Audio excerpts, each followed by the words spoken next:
Salve tequilites, bienvenidos un día más a la taberna de Castor y Polus, tu taberna de divulgación de historia antigua en general, historia romana en particular. Hoy volvemos a contar con la inestimable presencia del doctor Marco Almansa de la Asociación Mors Religiosus. ¿Qué tal? ¿Cómo estás, doctor? Muy buenas tardes o buenos días o buenas noches, de según quien lo vea, cuando lo vea. Y bueno, encantado, Pompeyo Albino, de estar otra vez en vuestra taberna, de que a mí también me ha gustado mucho vuestro vino. Entonces, pues digo, joder, pues voy a repetir este vino de Falerno que invitan por aquí y este queso con nueces y aceite de oliva que preparan. Digo, pues voy otra vez para allá, a ver si se preparan algo nuevo. Sí, gracias, gracias. Que la taberna es famosa en todo el imperio y también ha llegado incluso su fama hasta tierra de los partos, ¿no? Hemos llegado a pisar incluso tierras mesopotámicas y dicen lenguas de comerciantes lejanos que incluso ha llegado la noticia hasta lejanas tierras como Zipango o China, ¿eh? Ahí en nada, ¿no? Temas Ahí que al país de Xeres, de el los país de la seres. seda. Sí, sí, sí, O también, Kazai. también lo hemos tocado y tenemos que seguir esa saga, pero bueno, se está trabajando en ello. Que el que sea fan de la cultura oriental, que también estamos ahí. Es interesante, que no estaban tan desconectados el Oriente, el Extremo Oriente con el Occidente. Es que yo me atrevería a decir incluso, y corrígeme si me equivoco, que en ese momento China sería el único estado así a nivel evolutivo, desarrollo, pues a la par con nuestro queridísimo Imperio Romano. Los partos también por la tradición, quizás, ¿no? Pero así a ese modo organizativo, de cultural, pues tenía un baje muy potente. Sí, es otra superpotencia mundial que, por desgracia, no se juntó con Roma en alianza formal, ¿no? Solo en algo teórico que iba. Pero claro, hay que tener en cuenta que se tardaba más o menos como unos 9 a 1 año de tiempo de travesía desde China hasta Roma, entonces eso hacía que la transmisión de la información, los emperadores cambiaran, entonces ahí hay problemas, ¿no? Pero hubiera sido muy bonito el encontrarnos, ¿no? Una alianza física y oficial que sea práctica entre China y Dakin, ¿no? Que es la otra China, como decían el país de Seres, ¿no? Que es Roma, el Imperio Romano, y juntarse e irse contra los partos y toda la zona de Asia. Entonces hubiera estado muy bonito hacer esa realidad, ¿no? Esa posible realidad. No, que bueno, es una de las cosas que hacen, por ejemplo, las distopías, ¿no? La historia distópica. Mm. Por ejemplo, en uno de los números de la revista Despertaferro, precisamente en las distopías, ¿no? En las ucronías Ucronías. que planteaban, pues era la unión incluso matrimonial entre un emperador, bueno, una hija de algún emperador de la dinastía Han y algún emperador romano. Entonces, hubiera sido muy interesante esa unión. ¿Quién sabe qué hablaríamos ahora?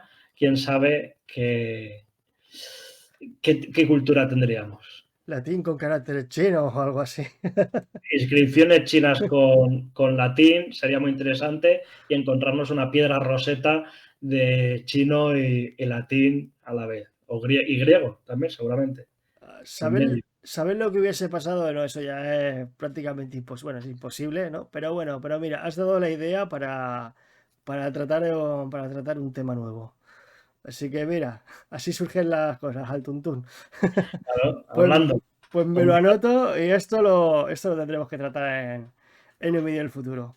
Pero bueno, hoy hemos venido a hablar de religión, que para eso estamos como religiosos, aunque bueno, aunque hay muchísimos más temas que tratar. Pero bueno, aprovechando que hemos tenido el ritual de las Lemurias, ¿vale? Que muchos lo habrán conocido bueno, por haber leído fuentes antiguas, ¿no? O sea, creo que recordar que estaban los fastos de Ovidio, se describía un poco en qué consistían.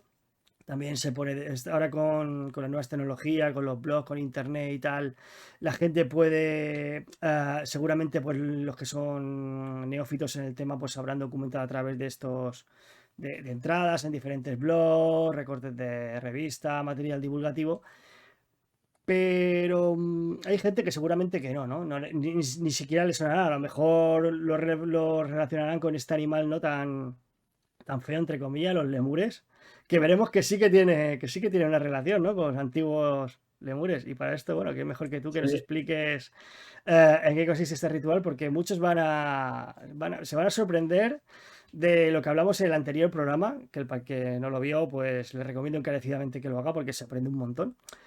Pues verá cómo estamos, como todavía somos muy romanos, ¿no? Como todavía estamos conectados 2000 años después, pues con esas personas y hay cosas que no han evolucionado ni un ápice o muy poquito. pues sí, efectivamente. Espera que me tome un poquito del vino de Falerno. Pero no abuses que tienes que seguir narrando, ¿eh?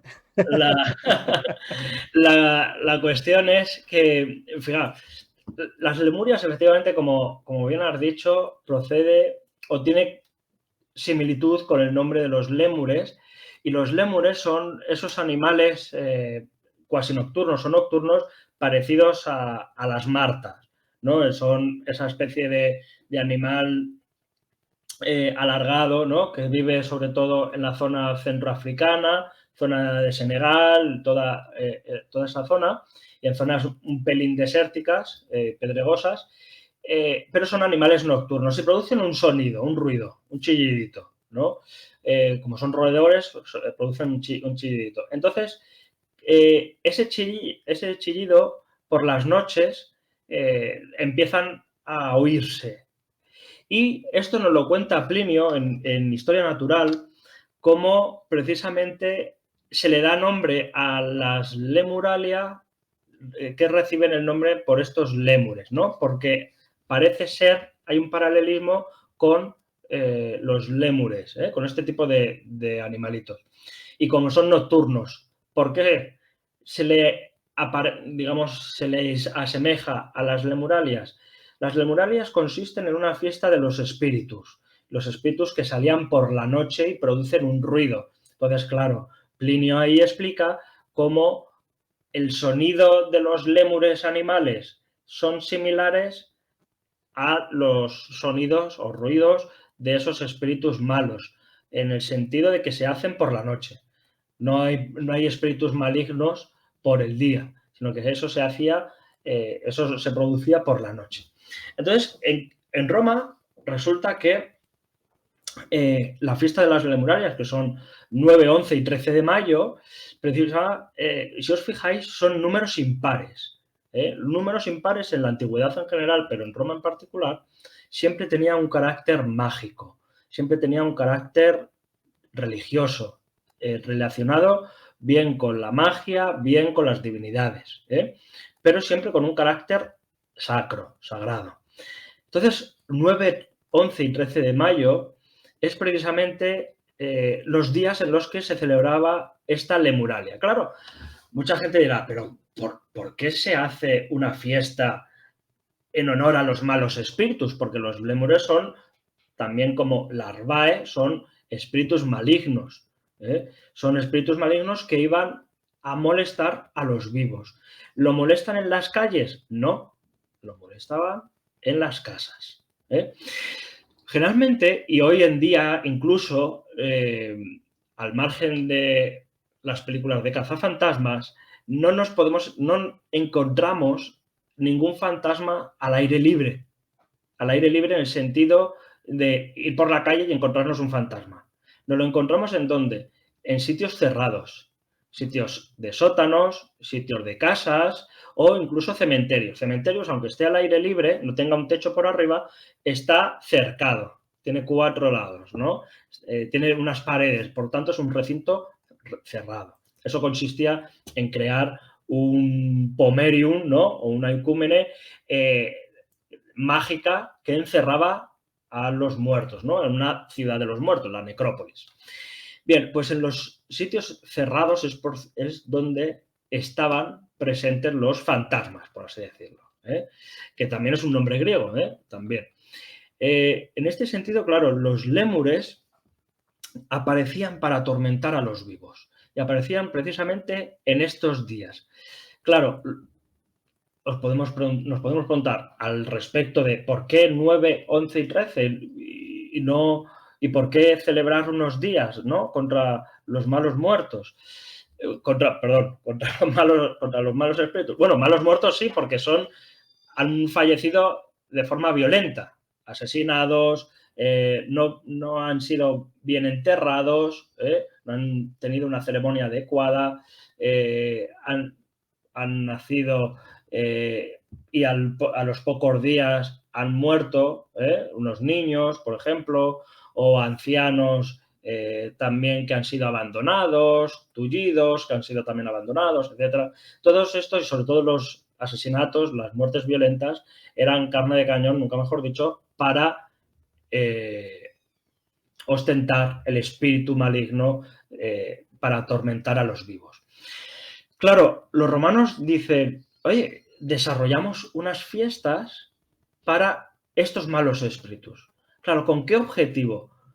Claro, en nuestra mentalidad no cabe eso, ¿no? Dice, ¿vamos a celebrar unos días en honor a los malos espíritus? No, es porque los romanos quieren o quisieron controlar, esto es muy importante, controlar a los malos espíritus y concentrarlos en unos días determinados.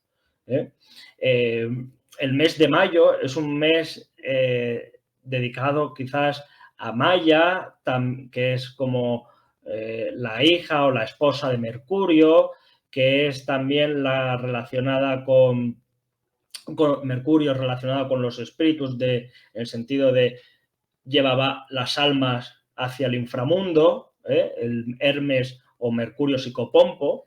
Bueno, entonces en ese sentido está metido estos días en un mes de las almas, ¿no?, por así decirlo.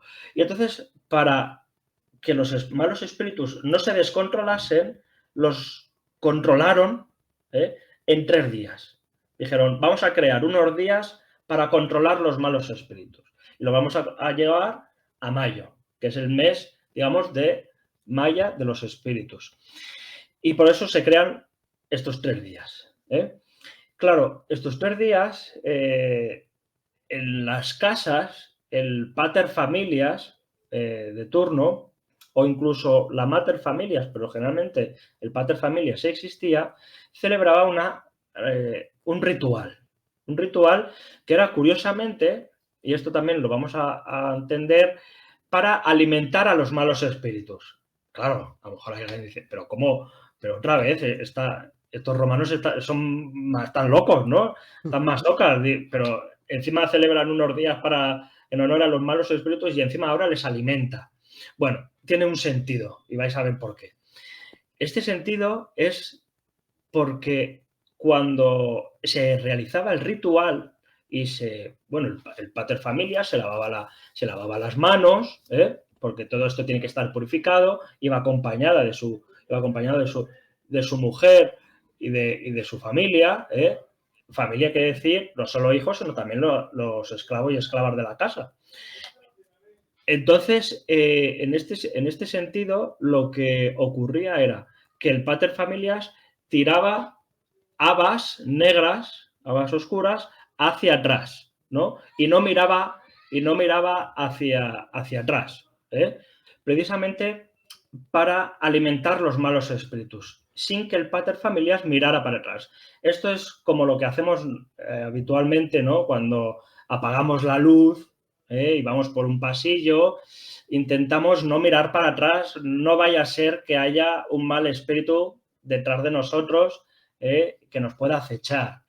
Es un elemento supersticioso endémico que se nos ha quedado a partir de hace 2000 años o más de 2000 años y que los propios romanos ya estaban comenzando a sentir. Y nosotros hemos heredado precisamente ese sentimiento de miedo, de superstición, cuando realmente no tenemos nada. Pero ¿y sí?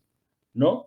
Ese y sí es el que no te deja mirar para atrás, ¿no? El por si acaso, ¿no? Entonces, claro, mientras el padre tiraba esas habas, el propósito de tirar esas habas negras, negras porque son para espíritus del inframundo. Si fueran para, digamos, espíritus buenos, es decir, para cuando iban a celebrar las parentalia en honor a sus difuntos, pues las habas, en caso de producirlas, de utilizarlas para un banquete ritual, pues eran de color blanco. ¿eh? No eran negras, porque no son, digamos, para seres del inframundo, ¿no? Inframundo maligno, me refiero. Entonces, claro, tiran las habas, se tiraban las habas. Y los malos espíritus, ellos creían que los malos espíritus se entretenían en coger esas habas y comerlas.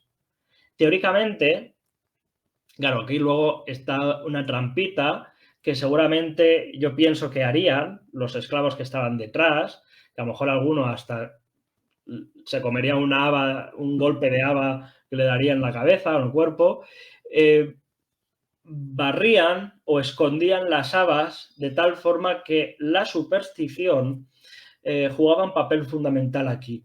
De tal forma que si el pater familias o alguno de su familia más cercana no veía ninguna haba, esto es cosecha mía, ¿eh? No veía ninguna haba, es porque los malos espíritus se habían entretenido en coger esas habas y se habían ido. ¿Vale? O si se veían habas es porque realmente no había malos espíritus, ¿no? O no las han gustado y pueden seguir atormentando. Claro, en estas Lemuralia o Lemurias también se ponían luces en el exterior de la casa. Luces para que los espíritus no se pierdan, pero que estén concentrados en la luz, pero para que no hagan daño a los vivos. Esto precisamente es una de las cosas que también se nos ha quedado un poco en el día de hoy, mezclado con la fiesta de las Parentalia, se nos ha quedado con la fiesta también de las Lupercalia, donde ahí había disfraz, y mezclando un poquito estas tres fiestas, estas tres festividades, tenemos el 1 de noviembre. El 2 de noviembre, perdón. El 2 de noviembre. El 2, porque el día 1 de noviembre es el día de Todos los Santos, que es mi cumpleaños, por cierto, y el día 2 de noviembre es el día de los difuntos. El día de los difuntos, que eso ya posiblemente es una teoría un poco vaga en este sentido, que el Papa Bonifacio IV haya hecho este cambio, ¿no? Pero lo que es verdad que el día nuestro de los difuntos, que no tiene que ver con las parentalia, perdón, con las lemuria, pero sí con las parentalia, es una festividad creada por la orden de Cluny, la orden francesa de Cluny, la orden religiosa cristiana, y crea eso para ganar dinero a la hora de que todo el mundo que vaya a visitar a sus difuntos en el cementerio pague su diezmo, su cuota de ahí, ¿no? Para ver a los muertos. Entonces, ahí ganaban dinero. Pero en ese sentido, las Lemuria, mientras esto hacía el padre, tiraba las habas para atrás, él hacía un gesto, que era el de la figa, o la manu ficus, fica. ¿Lo estoy haciendo bien? ¿Está bien? Sí, Sí. eso es, justo así. Esto es un elemento protector que también se ha utilizado en los amuletos. De hecho, yo llevo uno de la mano, la figa, aquí colgado, que es un elemento protector del mundo romano. Y da la casualidad de que el mundo cristiano lo ha adoptado y de hecho hoy se vende en el Camino de Santiago como si fuera un amuleto en obsidiana o en algún metal o mineral y se vende como si fuera un amuleto cristiano. Pero realmente lo que te estás poniendo es un amuleto totalmente pagano, romano. Sí, sí, lo hablamos en el anterior vídeo de que hay un montón de reminiscencias que beben directamente del paganismo. Sí. Entonces, claro, hay este ritual y con una serie de frases lo dice 9 veces. Otra vez, número impar, ¿vale? Entonces, claro, los elementos mágicos o los Carmina mágica son siempre, u oraciones mágicas son siempre el número impar. Es como si, por ejemplo, cogiéramos el abracadabra. El abracadabra es otro elemento mágico del siglo III después de Cristo, creado no por un mago, sino por un médico. Y era un amuleto, el abracadabra. Entonces, el abracadabra, que es en forma triangular, iba quitando una letra del extremo del final y iba quedando abracadabra, abracadabra, abracadabra, así hasta quedarse en A. Y entonces volvías a repetir otra vez abracadabra y así sucesivamente hasta un número impar de veces, que es lo que luego se ha quedado con un Padre Nuestro cuando a veces está enfermo o quiere salvar a esa persona, ¿vale? Entonces, Yo tengo una pregunta, si me la permites. O sea, claro. el número 3 se tiene, o sea, la Santísima Trinidad tiene algo que ver con este número 3 que has mencionado. Sí, claro. La cuestión de cuando tenemos números impares en el ámbito religioso, Ajá. siempre, o por lo menos no voy a poner la mano en el fuego, pero casi siempre, mejor dicho, tiene que ver con la cuestión religiosa, la cuestión mágica. Siempre, siempre se ha visto los números impares como números relacionados con la magia, con la hechicería, porque son los números, es, digamos, lo que se sale de lo normal. Lo normal son los pares, lo correcto, el orden, mientras que el desorden o el caos está relacionado con el número impar. Uh-huh. Entonces, aquello que esté relacionado con el orden, es decir, vamos a repetir un sacrificio, lo hablaremos después, una vez o 2 veces, ¿no? Hasta que lo hagamos bien, siempre en número par, preferentemente. Uh-huh. Pero cuando estamos hablando de la magia y cuando hablamos de las tábulas de ficción, es decir, de las tablillas de maldición, nos encontramos, en modos religiosos hemos reproducido unas cuantas, estamos hablando de que los hechizos suelen ser en número impar, generalmente 3. Cuando se tira para la adivinación en cuanto a las tabas, se tiran 3 veces, ¿vale? Entonces, siempre son números impares los que nos encontramos a la hora de realizar algún acto religioso de adivinación, de magia, de hechicería, etc. Entonces, el caos, lo que se sale fuera de lo normal, lo oculto, es siempre el número impar. Por eso también nos lo vamos a encontrar en símbolos, digamos, incluso masónicos, mucho más, con la pirámide son 3 lados, por tanto es lo que se sale fuera de lo normal. Lo normal sería un cuadrado, ¿no? O un círculo. Entonces, ¿qué es el orden? ¿No? ¿Cómo está representado Dios en el símbolo masónico? Con un círculo, porque es el orden, ¿no? Entonces, bueno, es el triángulo con el ojo, bueno, en fin, eso es que también está basado, a su vez, en elementos romanos y, bueno, eso ya es otra historia, nunca mejor dicho. Vale. Entonces, claro, tenemos, volviendo a la Lemuria, nos encontramos con este ritual que es para evitar que esos malos espíritus atemoricen o molesten a los vivos. ¿Qué es lo que se hace, por ejemplo, en la noche de Halloween o en Samhain, ¿no? Que es lo mismo? ¿De qué nos disfrazamos? Al margen de que alguien se vista de enfermera o enfermero zombie sexy o bruja sexy o lo que sea. No, al margen de eso, que es totalmente desprestigiar y capitalizar en el peor de los sentidos la fiesta de los disfraces. Totalmente. Disfrazamos de vampiros, de monstruos, de cosas que dan miedo, de fantasmas, de esqueletos, de brujos, brujas, etcétera, etcétera. ¿Por qué? Porque todavía queda en el sentimiento de hoy en día aunque sea una fiesta y lo hayamos escapado, digamos, del sentimiento supersticioso de los fantasmas, etcétera, etcétera, le queda todavía esa reminiscencia de que ese mismo día los malos espíritus rondan por las calles y las casas y para que no nos hagan daño nos vestimos, nos disfrazamos de lo mismo que eran ellos. Es decir, de gente muerta, zombies, cosas que den susto, para que ellos mismos digan, esto es de los nuestros, no le vamos a hacer daño, ¿no? Entonces, es el día que salen los espíritus y es el mismo sentimiento, quitando los disfraz, que existen en las parillas. Otra vez. La Lemuria. Pues no lo sabía. Está bien saberlo.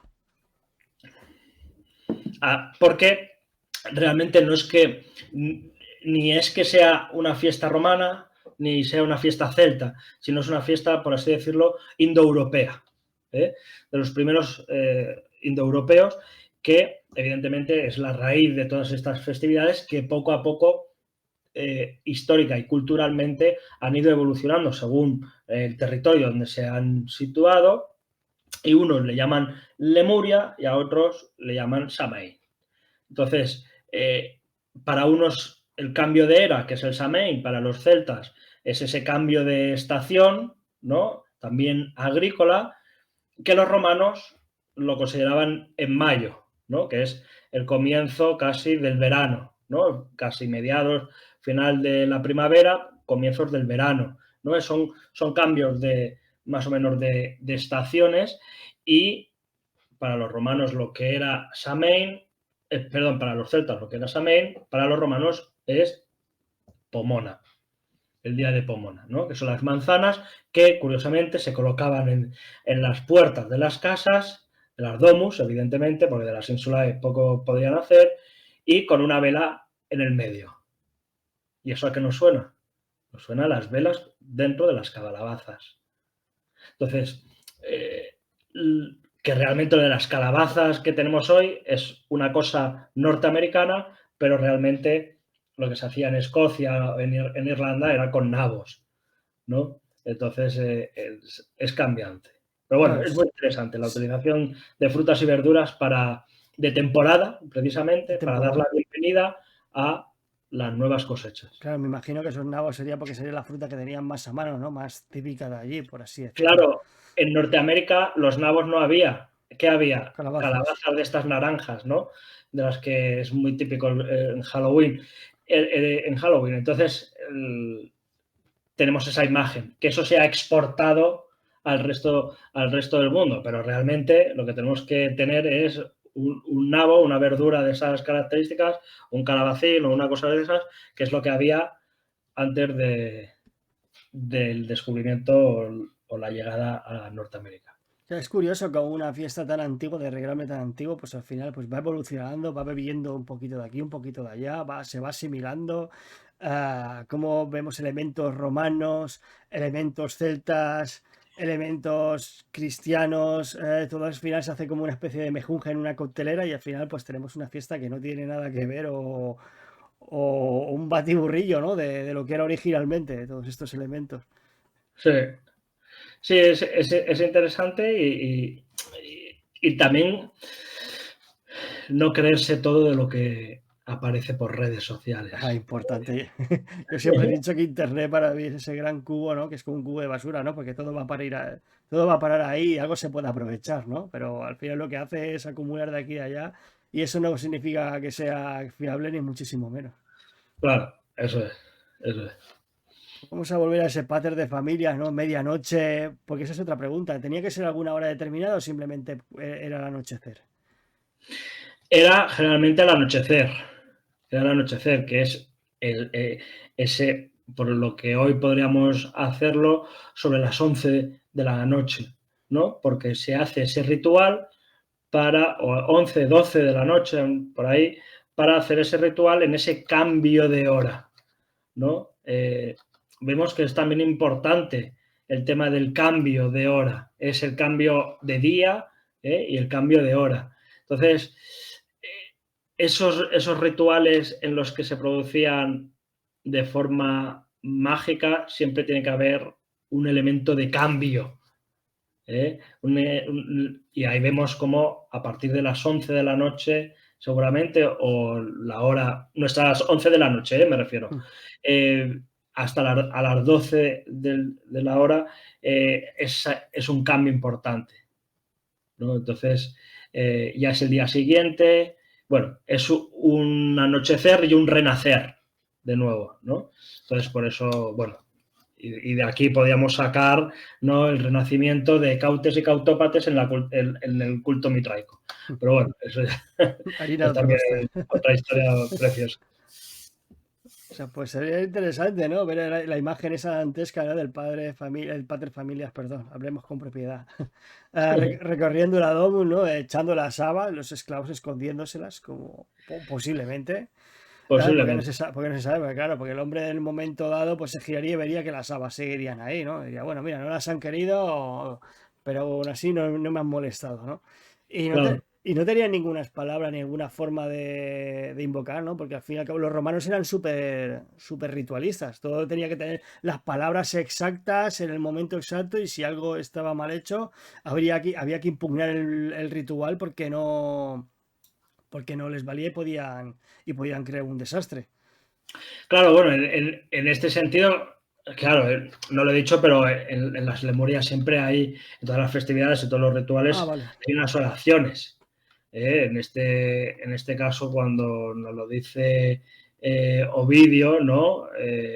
Dice, salid, espíritus de los ancestros, te ofrezco estas habas, con ello me redimo a mí y a los míos, es decir, como para curar, proteger a mi familia, y bueno, pues esto, que salgan siempre los malos espíritus de la casa y bueno, seguramente iría acompañado en algún momento, bien al día siguiente o al día anterior, de un ritual a los lares. Esos lares, esos geni o genios del hogar que protegían a los habitantes y protegían la casa. Entonces, claro, ahí también había quizás una pequeña mezcla en ese sentido. Y evidentemente, cuando se hacía un ritual, un sacrificio, ¿no? Y si quieres nos metemos en harina sacrificial, eh, había que hacerlo bien, había que realizar bien el sacrificio, ¿no? Porque eso es lo que he estudiado en mi tesis doctoral, todo el mundo estudiaba qué significaba el sacrificio, cómo se realizaba, algunos han hecho alguna otra puntualización de qué ocurría cuando no salía bien, y entonces dije yo, pues vamos a hacer un estudio serio, profundo, amplio, de qué ocurría cuando se producían estos delitos religiosos, ¿no?, que he denominado yo. Entonces, claro, ¿cómo no hacer bien un sacrificio? De eso va, digamos, mi tesis doctoral. Y precisamente, que además, ahora la estoy reeditando, ampliando y redactando mejor y todo eso, y ampliando con textos, con comentarios y ejemplos, y para publicarla en libro. Y la cuestión es que, ¿qué ocurría cuando no se realizaba bien un sacrificio? Bueno, tenemos varios ejemplos al respecto. En mi opinión, fíjate, el 95% de los sacrificios no salían bien. ¿Vale? No salían bien. Es una cifra muy ¿Por qué? alta, ¿eh? Es un porcentaje muy alto, efectivamente. Es un porcentaje muy alto y pongo la mano en el fuego de que era así. ¿Por qué? Porque tenemos múltiples factores que pueden dar al traste un sacrificio. Y de hecho nos lo dice Plutarco en Coriolano 25, nos dice, los romanos tuvieron que repetir hasta 30 veces un sacrificio, un ritual, porque alguien cogía con la mano izquierda la cuerda del animal, eso está mal, tiene que ser con la derecha, alguien se le caía un instrumento, alguien se confundía a la hora de manipular las vísceras y se les caía, alguien se confundía a la hora de recitar la oración, alguien hacía un elemento inapropiado o, esto es lo más habitual desde mi punto de vista, es que el animal no quisiera ser sacrificado y por tanto, por ejemplo, una vaca o un toro mugiese o que un cerdo también pegara un chillido o o no se quisiera mover. De hecho, tenemos un ejemplo de un cerdo que va hacia el altar y de repente, ¡pam!, se sienta como en cuadrupedia, digamos como si fuera un perro, y que no se mueve. Y que por mucho que le empujes, el cerdo no se mueve de ahí. Eso es un ejemplo de delito religioso producido por un animal y que, o por ejemplo, estás llevando a un perro al sacrificio, que también se sacrificaban perros, o llevas y ladrara, o que el caballo hiciera un bramido, ya no vale, o que una persona, que también había sacrificios humanos en la antigua Roma, hasta que fueron teóricamente prohibidos en el 97 a.C., pero que luego realmente es mentira, porque vemos a ver con Julio César cómo son enterrados una pareja de galos y cómo con Claudio incluso también son enterrados una pareja de griegos en el Foro Boario, o como con Domiciano también hay algún sacrificio humano. Es muy poco habitual, pero había sacrificios humanos. De hecho, tenemos el ejemplo que nos dice Valerio Máximo, nos dice, Valerio Máximo nos dice que había el sacrificio de una niña y que esa niña se rió y por tanto tuvieron que paralizar el sacrificio. Entonces, también es verdad que hay que creerse la mitad de este relato de que existiera el sacrificio de una niña y que ésta se riera, porque también es una forma, lo digo en la tesis, es una forma de acusación contra Mitrídates IV. Entonces, bueno, es un tema muy interesante y la cuestión es que existían muchísimos elementos que hacían que un sacrificio se tuviera que repetir. O, por ejemplo, también tenemos el caso de un esclavo, nos lo dice Festo, nos dice que un esclavo o una esclava, si se tira un cuesco, un pedo, y lo oye el pater familias en el culto doméstico, el sacrificio se tenía que paralizar automáticamente. Si no lo oigo, no pasaría nada porque no interrumpiría, no me está desconcentrando en ese sentido. Claro, los romanos son muy listos. Los romanos son muy listos. ¿Qué hacían? Vemos que las representaciones de los relieves, de los altares, etcétera, etcétera, vemos al sacerdote con el capite velato, es decir, con la cabeza cubierta mediante la toga o con un apex o albogalerus en caso de que sea un flamen, ¿no? Pero hay una persona que se nos pasa desapercibida, que es fundamental, y nos lo dice Tito Livio, que además tenían miedo de que esta figura y estos profesionales de la música, es decir, los flautistas y los tibicines, faltaran en el sacrificio. Tenían miedo de que faltaran. ¿Por qué? Porque estos flautistas o estos tibicines, es decir, tocaban la tibia, que es como el aulós, pero en vez de estar separadas las dos flautas, sí, estaban pegadas, una a otra. De hecho, bueno, yo tengo dos tibias y se toca parecido al aulós, pero con esto pegado.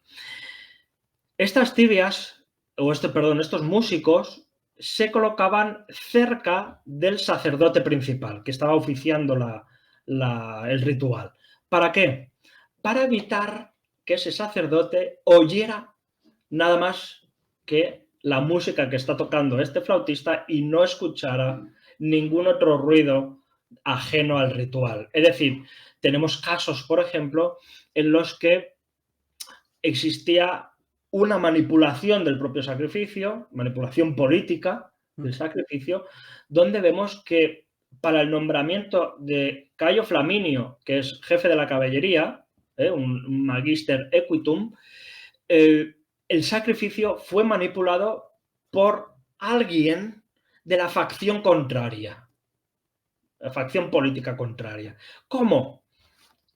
Poniendo a un topo, a un sorex, como lo llama el texto, una musaraña, y pinchándola con una aguja o haciéndole daño a ese animalito, a ese pequeño roedor, y produce un chillido. ¿Vale?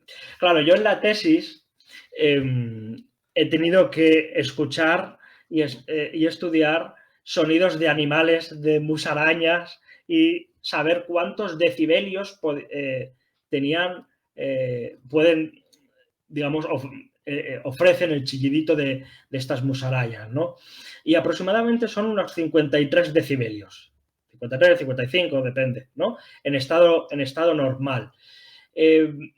Claro, esto para un ser humano que ronda los 20, 30 decibelios mínimo, para escucharlo como un susurro, vamos, como si alguien te estuviera susurrando en la oreja muy bajito y casi un pelín de lejos, ¿no? Eso es lo que sería más o menos como unos 20, 30 decibelios.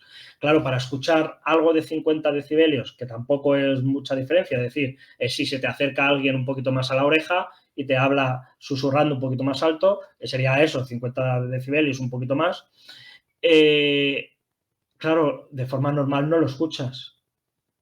Entonces, claro, ahí tuvo que haber alguien que se posicionó cerca del sacerdote principal mientras que el flautista no estaba tocando. ¿Y cuándo no estaba tocando el flautista? Nos lo dice Macrobio, cuando precisamente el sacerdote estaba recitando la oración. Ahí es cuando el flautista se calla. Cuando en ese impasse entre que el flautista se calla y el otro empieza a tocar la oración, ahí el tipo que manipuló ese sacrificio, ahí era el momento justo para hacer chillar a ese topillo. Entonces, wow, increíble. Vemos como incluso el propio sacrificio también fue utilizado como arma política entre las distintas facciones de la Roma republicana, y en periodos en los que, y esto es muy importante para entenderlo, en periodos en los que había constantes conflictos bélicos, que también está sumado a la gran cantidad de referencias de prodigia o portenta, es decir, sucesos sobrenaturales, o tormentas en momentos inadecuados, por ejemplo, o sucesos paranormales, también. Y también se produce esta lucha patricio-plebeya o entre facciones populares y la facción optimate por el control del Senado y el control de las instituciones y, por consiguiente, el poder, llegar al poder. ¿Qué ocurre? Que, claro, tenemos todas estas noticias a lo largo de la época republicana, pero no lo tenemos en la época del Principado, en época del periodo imperial. ¿Por qué? Porque Augusto corta de raíz estas luchas entre facciones, porque ahora ya es el propio princeps, ¿no? El imperator, el que manda, legisla, y el Senado prácticamente aprueba, y si acaso tiene que realizar algunas normas, algunas leyes, son siempre con el consentimiento del princeps, ¿no? Entonces, claro, ahí se corta toda opción de subir al poder y de luchas de poder por el control del senatorial. Claro, y de repente en la literatura, que esto también es importante, que es otra visión del tema sacrificial, que lo pongo también en la tesis, es el tema que desaparecen, al desaparecer todas estas luchas faccionarias, políticas, desaparece también, curiosamente, el tema de los delitos religiosos y los portenta, los prodigia, empiezan a desaparecer a medida que la dinastía Julio-Claudia va avanzando y, por supuesto, ya en el siglo II no hay mención prácticamente de nada relacionado con esto. Y tenemos que irnos hasta el siglo IV. ¿Y qué ocurre en el siglo III, IV? Ahí hay un cambio de mentalidad religiosa del paganismo al cristianismo y empiezan otra vez algunos y una serie de crisis, ¿no? La llamada o mal llamada, por así decirlo, crisis del siglo III, ¿no? Y siglo IV prácticamente. Es el periodo de transformación, de quizás incertidumbre, y es cuando aparecen algunos autores como Servio, que nos habla precisamente de la religión que había antes. De Servio hay que cogerlo también un poquito con cuidado en algunas cosas. Nos aparece algunos autores como Eutropio o Zósimo, ya del siglo IV, que hacen epítomes y hacen recopilación de Tito Livio y demás, y aparecen por ahí de repente unos prodigia. Pero siguen la tradición republicana. ¿Por qué? Porque en la tradición republicana hay conflictos, facciones, hay política, hay control de poder y está ocurriendo una cosa parecida a otra escala, a otro nivel, pero en el siglo III, IV y V después de Cristo. Por el control religioso político. Cada vez el cristianismo está haciendo lo mismo entre no facciones políticas, por así decirlo, pero sí entre facciones religiosas. Y hay luchas y es cuando empiezan a crearse los primeros cismas religiosos, en ese siglo IV en adelante, y empezamos a tener conflictos entre los ideológicos y religiosos entre distintos comunidades, distintos grupos. Entonces ahí aparece incertidumbre, aparecen conflictos y aparecen personas como en Egipto, donde aparecen fundamentalistas cristianos, eliminando el Serapeium, el Museum, y aparece el grupo de los parabolanos, etcétera, etcétera. Pero son grupos un poco más radicales en este sentido. Todo esto crea incertidumbres, ¿no? Entonces vuelve a aparecer otra vez algunos de los elementos prodigiosos. No tanto como en época republicana, pero sí algunas copias. Bueno, yendo, digamos, al aparato religioso, es interesante cómo, por otro lado, en los rituales, en los sacrificios, hay un personal especializado. Claro, incluso hoy en día cualquier persona especializada en el oficio que sea puede cometer un error, ¿no? Puede un marmolista de repente romper un mármol sin darse cuenta, la veta de lo que sea, un zapatero, un fontanero, un carpintero, ¿no? Aunque sean especialistas de 20, 30 años, pueden incluso cometer algún error accidental. En Roma en el sacrificio pasaba lo mismo. En este sentido, también podían producirse esos errores de forma involuntaria, que nos lo dicen, que es por negligencia, pero hay otros que se producen de forma voluntaria. Y estos son los más interesantes, porque los por negligencia, digamos, por omisión de culpa, en ese sentido, porque se te haya caído de repente una cucharilla, como se le cae el simpulum, ¿no? Como se le cae a uno de los niños, a uno de los camilus, que es uno de los niños que están en el sacrificio como ayudante, o que el incienso se le caiga, o cualquier otra cuestión, ¿no? Bueno, ya el caso elevadísimo es el de Calígula, que él coge y con un hacha, con un martillo para matar al animal, al toro, va y en vez de matar al animal, mata al cultrarius, es decir, al otro especialista le da en la cabeza con el hacha y le mata ahí, ¿no? El cultrarius es la persona que lleva el cúlter, el cuchillo sagrado, para cortar el cuello al animal y desangrar y obtener su sangre en un cuenco. Entonces, claro, en ese sentido, claro, a Calígula no le pasa nada, no se le condena. ¿Por qué? Porque es el emperador. Y hazlo, a ver, di algo. Di tú algo contra... ¿sabes? Entonces, claro, pero lo que son interesantes, y volvemos otra vez a la época republicana, porque en época imperial no tenemos nada de esto, volvemos a la época republicana porque hay gente que comete el error de forma intencionada. Y tenemos, por ejemplo, Cayo Cetego o Quinto Sulpicio, que eran flamines dialis, y cometen el error de forma intencionada. ¿Qué error cometen? Quinto Sulpicio comete el error intencionado de tirar el Albogalerus al suelo. Y dices, pero ¿cómo puede tirar el Albogalerus, el gorro blanco del Flamen Dialis, al suelo si va atado o unido en la zona de aquí? Bien,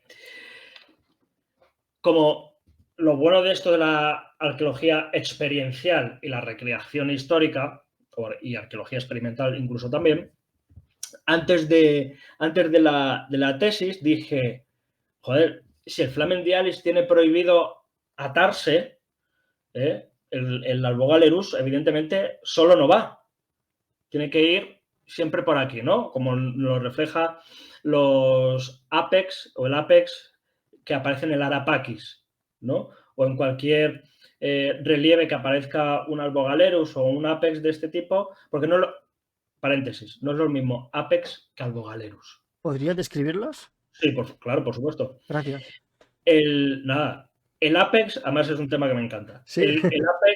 El Apex es el gorro que utilizan, por ejemplo, los flamines martialis, crinalis, pomonalis, portumonalis, etcétera, etcétera, excepto el flamen dialis, que él utiliza un albogalerus. ¿Cuál es la diferencia? La diferencia es que en forma es la misma o muy similar. El Apex es que no tengo aquí, si no lo enseñaba aquí. En Mos Religiosus tenemos fotos de ello.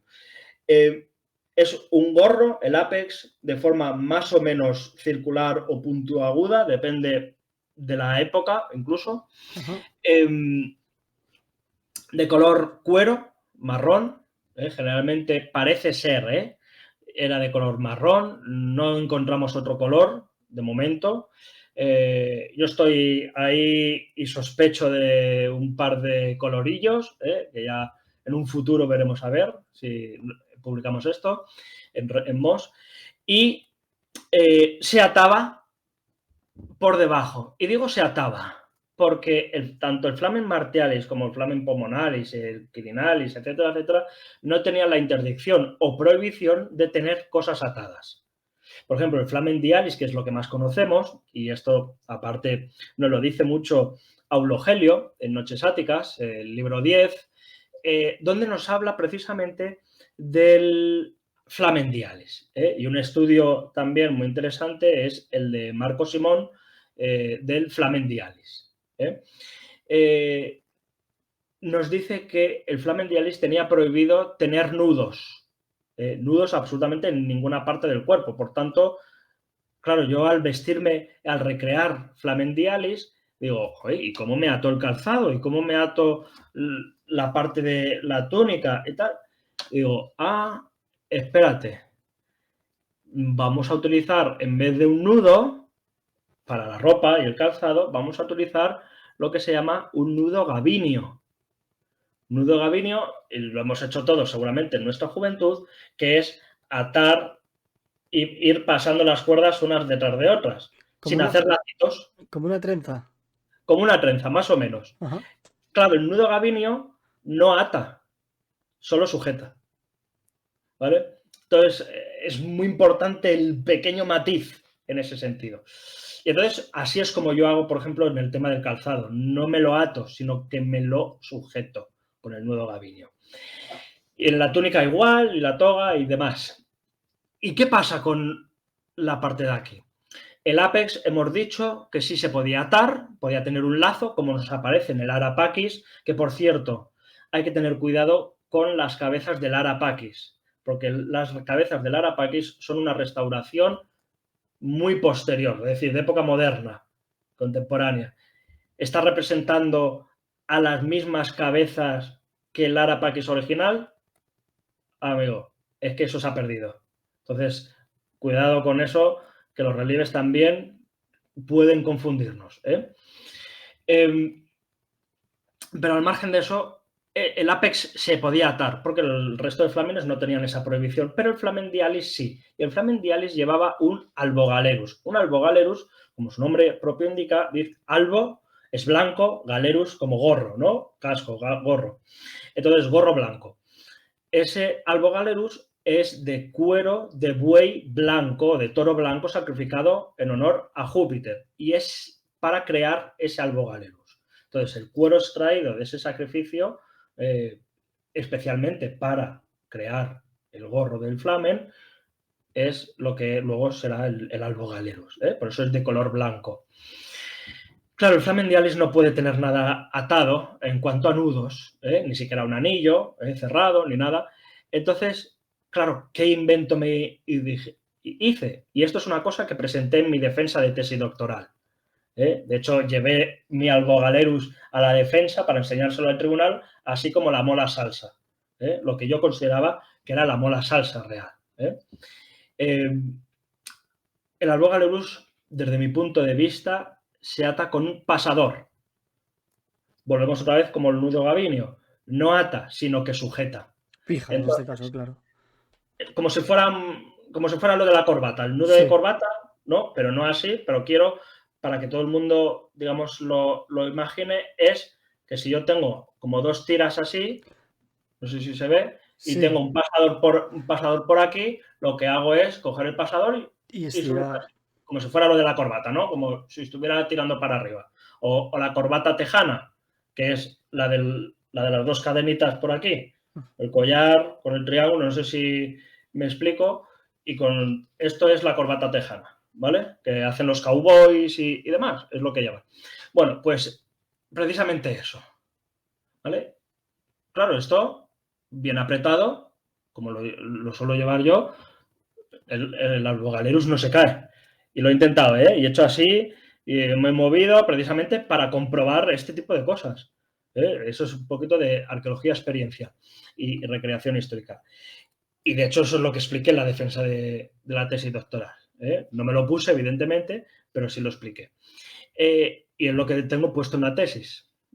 Hay dos tipos de agarre posibles, aunque me centro más en el del pasador, que para mí es el más correcto.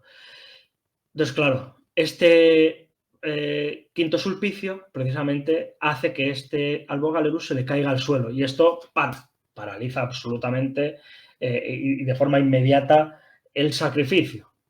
Claro, dices, ¿por qué un tipo como este para el sacrificio, comete ese delito? Además, sin perjuicio propio, porque luego le vamos a ver presentado en cargos políticos posteriores, incluso de cónsul, le vamos a ver.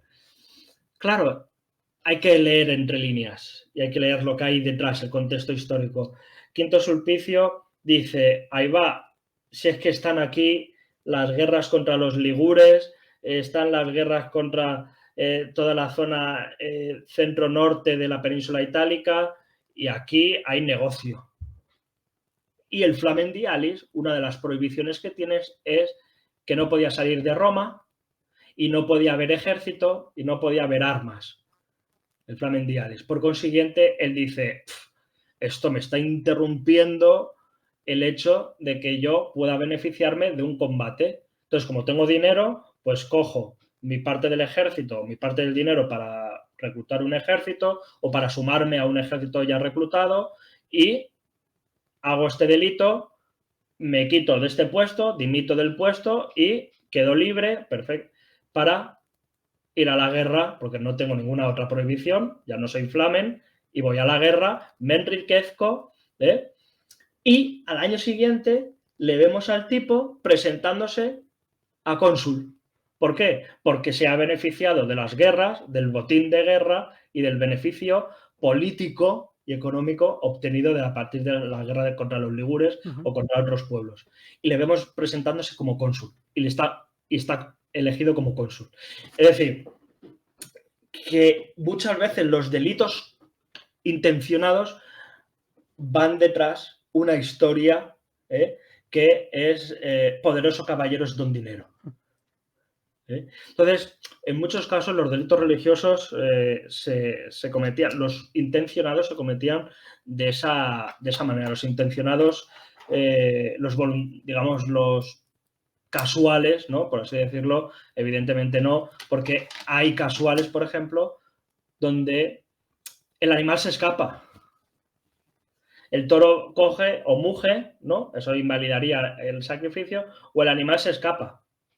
Entonces, en caso de que muja o en caso de que se escape, aparte de ir a buscarlo, por supuesto, hay que sustituir ese animal. Por tanto, hay que volver a ir a por uno, hacer toda la pompa ceremonial, vestir a ese animal, por supuesto, hacer toda la pompa hasta llegar al altar y que pedir a Júpiter, al dios determinado, que por favor no haga ningún ruido ni nada. Claro.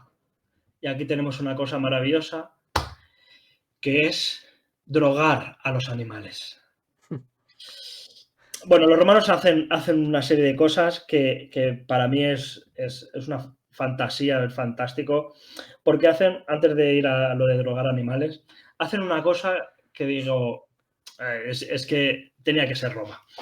Porque no la hay en otra cultura, no la hay ni en Grecia, no la hay en Oriente y en otra parte de Occidente. Ellos hacen una cosa que se llaman los opera sacris faciundi. ¿Y qué consiste en esto? Son sacrificios previos al sacrificio principal. Cuando veían, por ejemplo, esto nos lo dice Shade, por ejemplo, cuando veían que a lo mejor un sacrificio, el principal, podía salir mal, es decir, que a lo mejor que el toro mugiese o que el toro estaba bravo o alguna cosa que veían, pues a lo mejor puede salir mal, decían, vamos a hacer un sacrificio previo, expiatorio, del que va a ir después. ¿Vale? Entonces, realizan ese sacrificio expiatorio que tiene que salir bien a todo esto, porque como salga mal, tienes que expiar el sacrificio expiatorio a su vez. Entonces, es una liada tremendísima. Pero bueno, supongamos que sale bien o pretenden que salga bien o manipulan el sacrificio para que salga bien. Y realizan el sacrificio principal, el oficial. Y ese sacrificio oficial, a lo mejor el toro muge o alguien se confunde o se le cae algún objeto, lo omiten porque han hecho el sacrificio expiatorio previo. Claro, ya han pedido perdón antes de que pase el mal. Claro, Esa sería la idea. nos ponemos la tirita antes de la herida, ¿no? Como se suele decir. Entonces, hacen eso. Entonces ya puede salir lo que quieras mal porque ya hemos hecho el expiatorio previo. Entonces, es muy interesante esto. Y para evitar también el tema de sacrificios malintencionados o que salgan erróneos, al animal o los animales, los que piensan que pueden salir díscolos, por así decirlo, dicen, vamos a drogarlos. Vamos a hacer dos cosas. O los drogamos o los atamos a una argolla en el suelo. Claro, aquí tenemos un problema en cuanto a la atadura.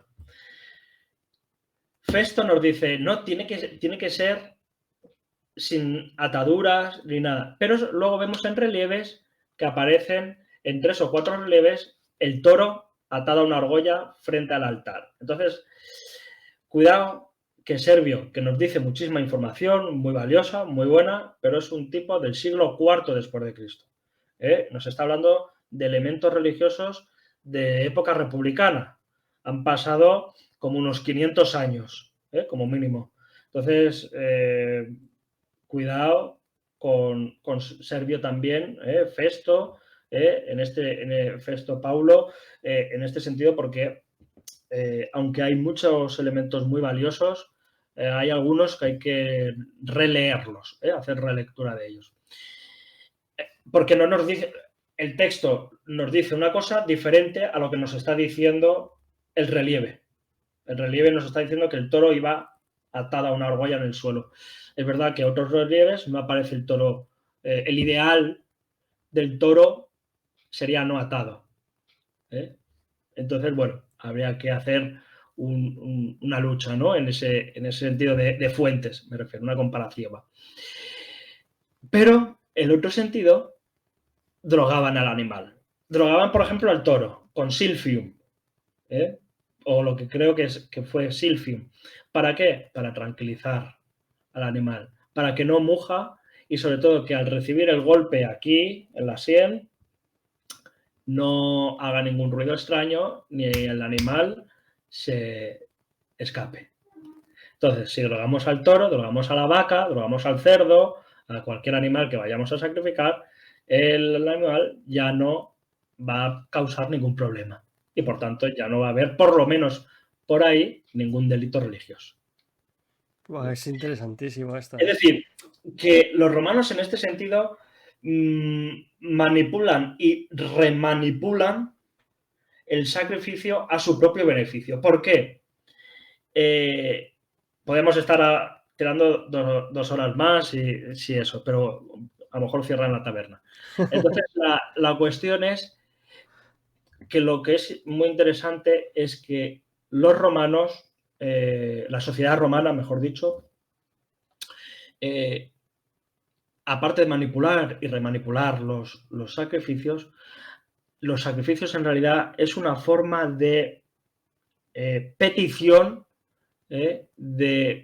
digamos, el vincularse con las divinidades por medio de la superstición, desde mi punto de vista. De hecho, yo en mi tesis doctoral y en alguno de los artículos, yo he dicho que la relación de la sociedad romana o el tipo de sacrificio es un contrato religioso por superstición. ¿Vale? Contrato religioso por superstición. ¿Basado en qué? En el do ut des. Te doy para que me des. Entre otras frases latinas. ¿En qué consistía esto? Consiste en que yo te doy algo, es decir, te ofrezco un sacrificio, un ritual, es decir, me comprometo, hago un contrato con la divinidad religioso, porque es un sacrificio, evidentemente, y por superstición. ¿Por qué? Porque, desde mi punto de vista, aunque hay a lo mejor opiniones diferentes, seguramente los romanos o la sociedad romana no era tan creyente en los dioses como sí supersticiosos. Por ejemplo, el hecho de que las propias élites de los magistrados, como el Flamen Dialis que hemos visto, o alguno, Cetego, por ejemplo, provoca una mala manipulación de las vísceras y también es castigado con la dimisión de su cargo, el previa pago de multa, por cierto. Claro, ves a las élites cómo se comportan y dices, y cómo manipulan y cómo utilizan el sacrificio como arma política y dices, ¿vosotros creíais en los dioses? sí, porque hay ningún ¿Vosotros respeto, ¿eh? creéis? Ninguno. ¿Vosotros creíais que os van a castigar? No, en absoluto, no. Si no, no lo harían. Si no, no lo harían esto. Entonces, digo, es supersticioso porque el resto del pueblo se cree o creía que existían una serie de dioses que te podían castigar y premiar.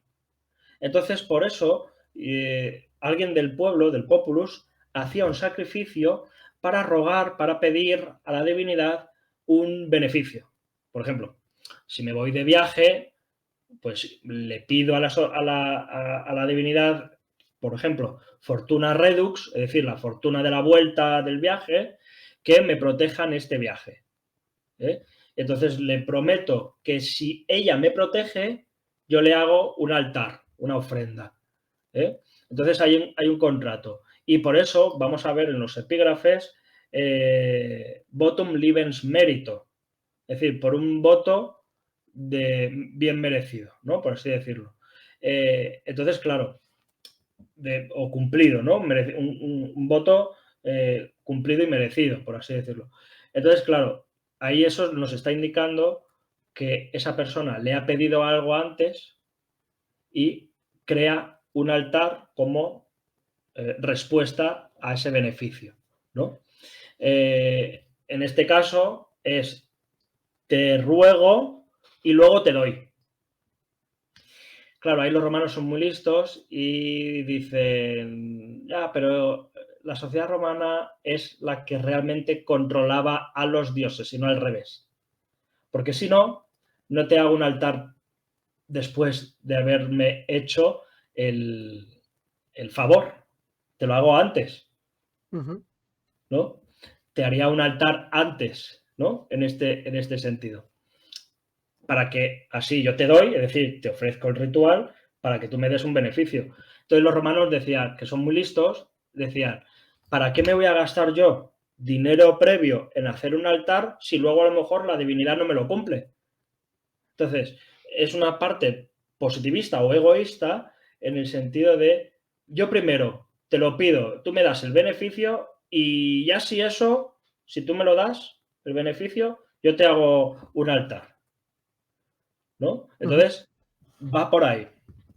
Claro, otras veces hacían sacrificio previo, por ejemplo, antes de la batalla, pero no para que la divinidad, o no solamente para que la divinidad les acompañe, sino para adivinar si esa batalla iba a ser buena o mala, ¿no? Entonces se hacía sacrificios adivinatorios, con el Aruspex, etcétera, etcétera. Entonces, bueno, hay diferentes, esto es mucho más largo, mucho más Sí. complejo y más complicado.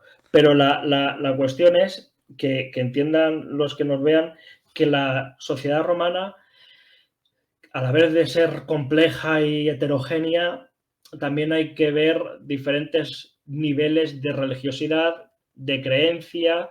Nunca, o pienso que no es una creencia a fe como hoy pueden tenerlo las religiones actuales. No es una fe de esa característica. Ellos creían que podía haber una serie de dioses, pero controlado por ellos mismos. Y bueno, es una cuestión, digamos, de egoísmos. Primero, hazme el beneficio y luego yo te hago lo demás. O en algunos casos yo te ofrezco un sacrificio siempre y cuando me hagas un beneficio. Me des un beneficio. Y es siempre por superstición, porque los romanos se movían por ese lado. ¿Por qué? Por ejemplo, el hecho de que muchos se podían comportar bien, mal, en función de si una divinidad le castigaba o no. Entonces, si yo me comporto mal o hago un sacrilegio o hago algún acto impropio o me equivoco a la hora de hacer un ritual, siempre y cuando seas del pueblo o alguien que controle a gente del pueblo, ¿no? Entonces ahí podemos comportarnos de forma supersticiosa. Y la superstición hace que nazcan, por ejemplo, los amuletos. Ujú. Si no, no existirían tampoco los amuletos.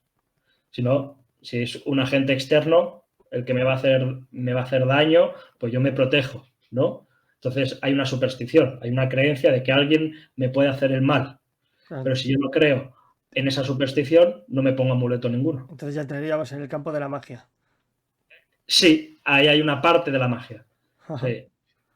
Vale, vale. O sea Lo que que. pasa es que Cicerón, por ejemplo, nos dice que superstición es malo.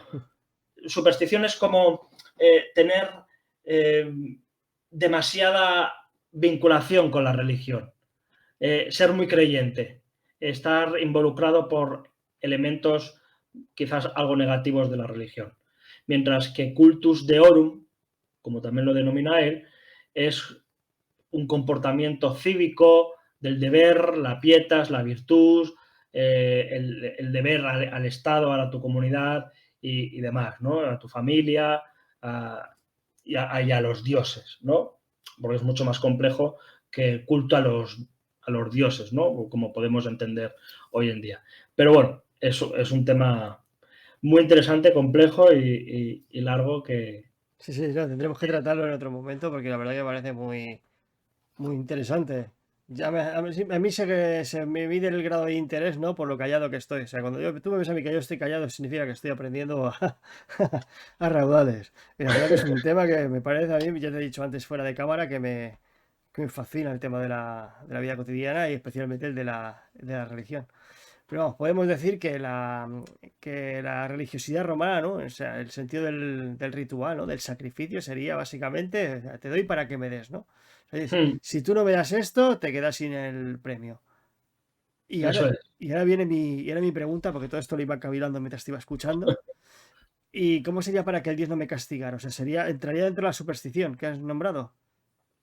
Para que el Dios no me castigara. Sí, o sea, lo que sería, porque ahí ya entraría otro concepto que sería la Pax Deorum, ¿no? La paz con los dioses, ¿no? Para mantener ese equilibrio con ellos, para que básicamente no traigan la calamidad tanto a mi persona como a la comunidad. O sea, ¿qué diferencia o dónde lo podríamos meter en este tema que estamos hablando?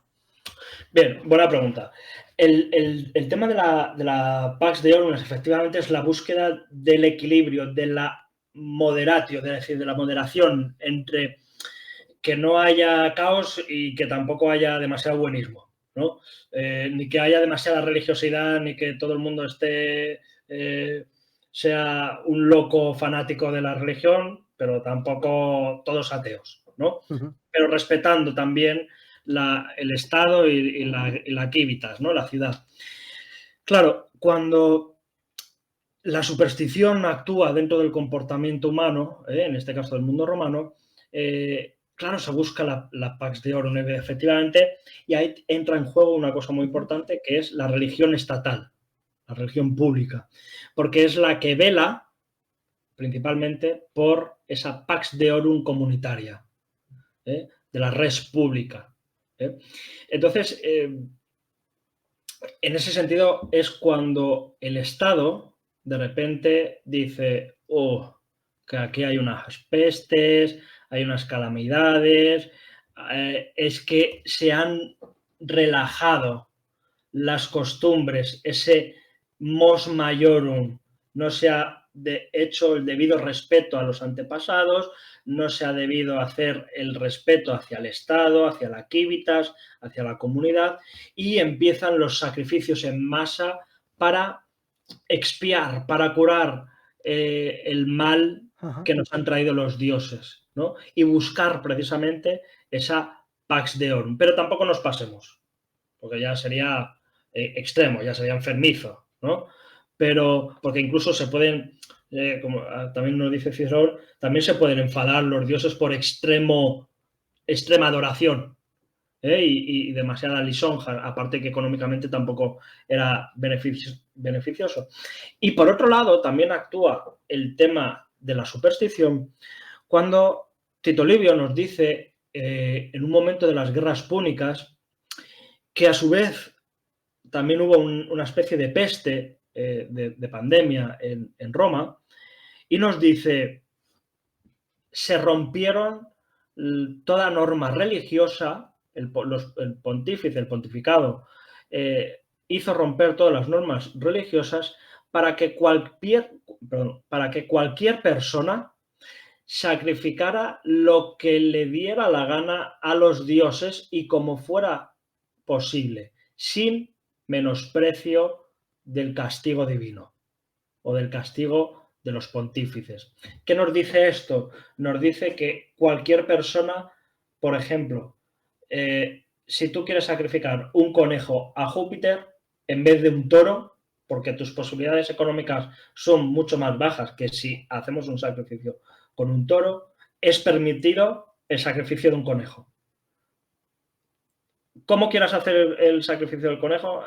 Eso ya da igual, siempre y cuando sea en honor de los dioses. La superstición ahí actúa de una manera enorme. ¿Por qué? Porque vale todo. Vale todo con tal de que el peligro de Aníbal y compañía se vaya, vale todo porque la pandemia se vaya. Entonces, si hay algo que no les ha cuadrado antes, hacerlo como queráis, y esto provoca que haya un aumento masivo, valga la redundancia, de sacrificios en honor a los dioses de la salud, a Júpiter, para buscar esa Pax Deorum. Entonces, claro, imagínate que listos, estos políticos de la época romana, que dicen, bueno, y la cantidad de movimiento económico que se produjo al respecto, porque todo esto va relacionado. Claro, si tú a lo mejor, imagínate, para una pandemia de este tipo, se produjeron, vamos a decir, 100 sacrificios, me lo invento, ahora con esta libertad sacrificial se producen 500. Son 500 reses que estás comprando. Claro, eso es movimiento de dinero, es un flujo de Ajá. capital. ¿Qué ocurre? Amigo, que es que detrás de todo esto, el Estado romano tenía bajas las arcas de Saturno para poder pagar a los soldados que estaban luchando en las guerras púnicas, que hacía que todos esos impuestos, directos o indirectos, fueran a las arcas del Estado para pagar a los soldados que estaban en guerra. Claro, todo esto hay que buscarlo, que dices, vamos a utilizar esto para movilizar a la población y que paguen, y que a su vez estén haciendo ellos piensan que es por un objetivo, que sí, que podía existir una pandemia y todo lo que tú quieras, y Aníbal a las portas estaba por allí y todo lo que tú quieras, pero los soldados estaban también por allí y necesitaban pagas, y necesitaban comer, entonces hay que movilizar a la población a favor del ejército romano. Qué casual, la pandemia acaba y Aníbal por ahí, pues es derrotado por algún lado, se va a Aníbal hacia el sur y todo lo demás, ¿no? Entonces, bueno, pues es una historia que hay que ver las intrahistorias y las metahistorias de estos pasajes de la historia tito-liviana. Entonces es muy interesante. Wow. Pues Pero mira, entra en juego mucho el tema de la superstición. Superstición como elemento superficial, pero que detrás hay una historia sí, profunda hay al un respecto. contexto mucho más grande, claro. Mm. Buah, es interesantísimo.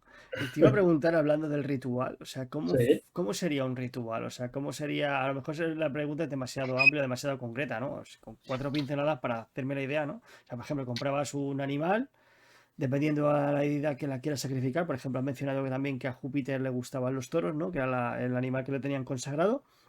O sea, tú lo sí. llevas a un altar y ¿cómo funcionaría cuál sería el sistema? Y una vez también explicado el sistema, ¿qué partes se le consagrarían al dios? Sería lo que se les entrega. Porque hay gente que se le piensa que echas el toro ahí al fuego y ala, venga, ya lo has sacrificado. Y que va, eso sería un desperdicio brutal. Solo es unas partes en concretas que es la que se le entrega al dios. Mira, generalmente cuando alguien de una ínsula, por ejemplo, de un piso, un bloque de pisos, compraba un animal, generalmente en las ínsulas vivían gente, los plebeyos vivían gente con relativamente poca capacidad económica. Entonces, muchas veces se juntaban 2 o 3 casas, y ahora digo por qué explico esto. Se juntaban 2 o 3 casas para comprar un animal y hacer un sacrificio en el propio patio de la ínsula. Sea en el patio de la ínsula, o sea que un patricio en una domus, o alguien, un plebeyo con riquezas, que también lo había, o incluso un liberto con grandes riquezas, que también lo había, compraba un animal de estas características, como por ejemplo un toro, evidentemente decía, iba al templo de Júpiter, por ejemplo, vamos a poner el Júpiter capitolino, y se acercaba allí. Le dice, oye, yo quiero hacer un sacrificio en honor a Júpiter para que me proteja en un juicio que tengo y después tengo un viaje. Entonces, los sacerdotes, que no se hacen las cosas gratis, decían, vale, me parece maravilloso tu petición, pero aquí tienes que pagar. Y entonces estaba el aeditus, es decir, el portero del templo, o la aeditae, que también es una mujer, depende del tipo de culto y templo. Nos encontramos con que dice, bueno, vale, pues son son 300 ases, ¿no? O 300 denarios o sestercios o lo que fuera, si ponemos nosotros el animal. Pero si lo pones tú, pues es la mitad, ¿no? Quizás esto, por desgracia, no lo tenemos atestiguado, pero para que sepamos un poco cómo sería la praxis en este sentido, ¿no? Si tú pones el animal, pues son 100 ases menos, vamos a ponerle, por ejemplo. Sí, yo pongo el animal. Vale, perfecto, pues tráelo. El tipo en cuestión o las personas en cuestión van con el animal al templo. Evidentemente, dentro del templo no se puede hacer, siempre se hace, siempre, subrayado, negrita, fosforescente, los sacrificios fuera del templo, ¿vale? Nunca dentro. Eso de las misas cristianas y tal es algo muy posterior. El sacrificio se hace en el altar a los pies de las escaleras o en medio de las escaleras, que donde estaba también podía estar el altar, y en ese caso el sacrificio se produce siempre a los pies de las escaleras, ¿vale? El altar, ahí es donde se posicionaban el sacerdocio y los ayudantes, el músico, el camilus, es decir, el niño, el acerrator, el del incienso, el de etcétera, el simpulum y tal. La jarrita de vino, para libar, el incienso, la mola salsa, las bandejas, todo esto.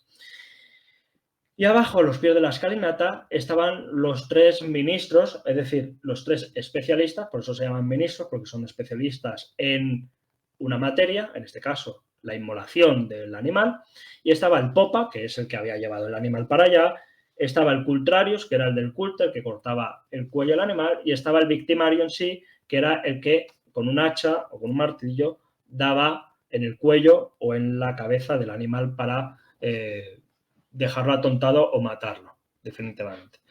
Entonces, estamos en esa escena, se produce el golpe en la cabeza, vamos a hacer que el sacrificio sale bien, ¿eh?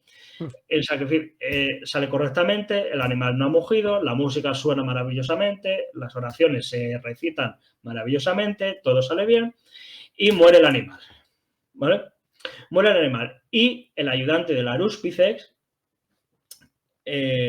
corta el vientre del toro para tocar, porque en el mundo romano no se extraen las vísceras, en el mundo etrusco sí, es cuando sí se extraen las vísceras y se leen, en el mundo romano se leen dentro del cuerpo, por lo general, aunque depende también de la época, se extraería, si es época altorrepublicana, seguramente con esa tradición etrusca y monarquía altorrepública se extraerían las vísceras a medida que va pasando el tiempo, tardorrepública, imperio, seguramente ya fuera en el interior.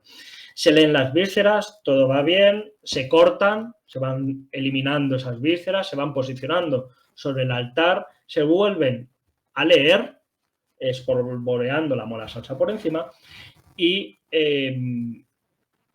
todo correcto.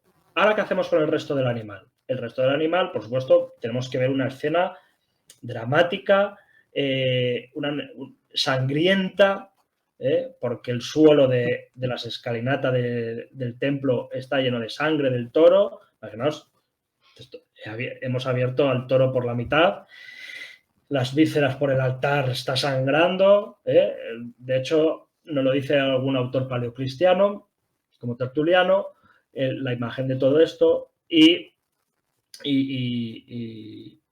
algún otro autor también relacionado con el culto a Cibeles y demás. ¿Y ahora qué hacemos con el resto del cuerpo? El resto del cuerpo, igual que curiosamente hacen en el mundo árabe, la religión árabe, musulmana, ellos hacen la fiesta del Cordero. Yo estuve participando de forma pasiva en una para ver cómo lo hacían.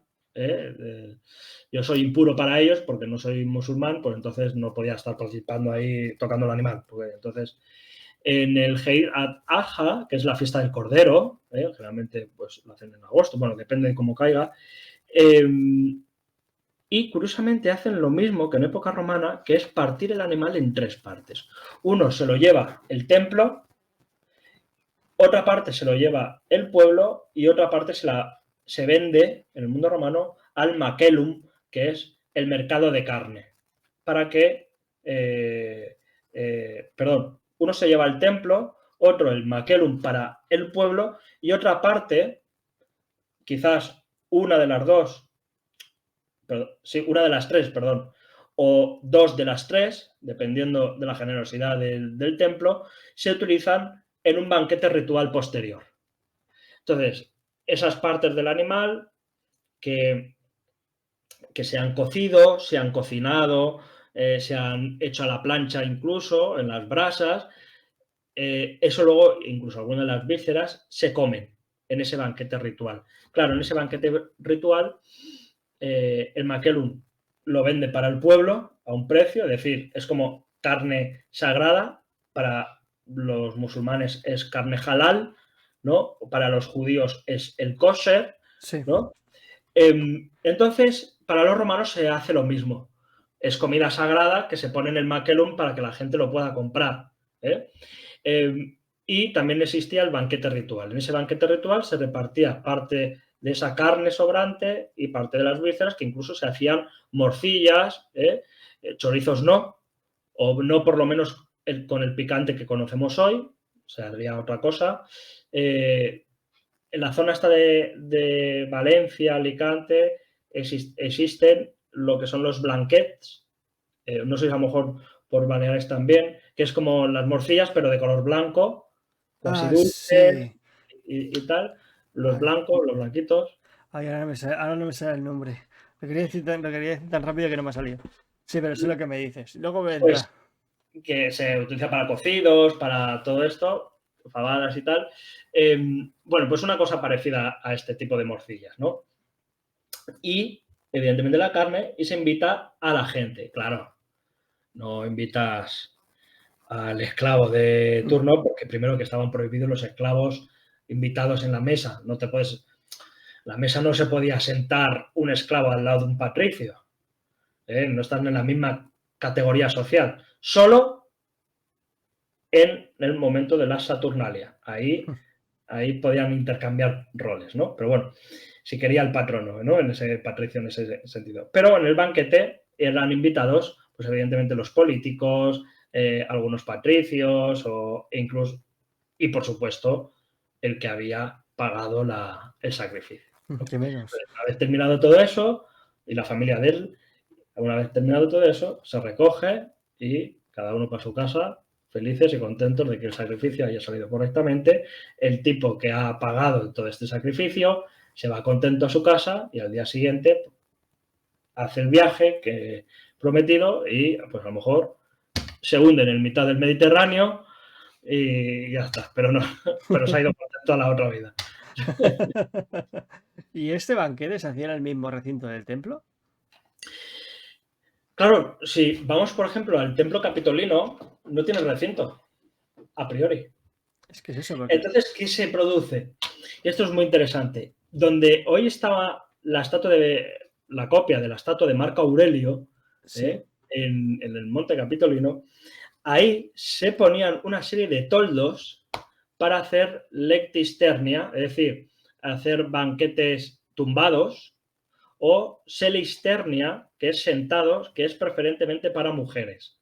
Entonces, ahí se iban las matronas en unas festividades y en unas ceremonias concretas y se iban ahí a hacer banquetes y cultos y demás, pero sentadas. Ujú. Tumbados era para los hombres o para las mujeres que acompañaban a estos hombres en este tipo de lectisternia, ¿no? E iban acompañados y encabezados por Júpiter en este caso y Juno, que también estaban la estatua o el busto o lo que sea, tumbados también con ellos. Anda. Entonces, como que encabezaban el banquete, siempre presidiéndolo ellos. Es bonito eso, pensar que has estado en el sitio exacto, en el sitio geográfico donde se hacían estos banquetes, ¿sabes? Y uno sin saberlo. Totalmente. Qué curioso. Es cuando estás en el Capitolio, tú dices, ¡guau! La estatua de Marco Aurelio, ¿no? La copia y tal, bueno, el Museo Capitolino, Sí, sí, el fantástico, ¿no? ayuntamiento, tal. Es maravilloso, pero siéntate un ratito ahí. Siéntate un ratito en la barandilla donde están los dioscuros, ¿eh?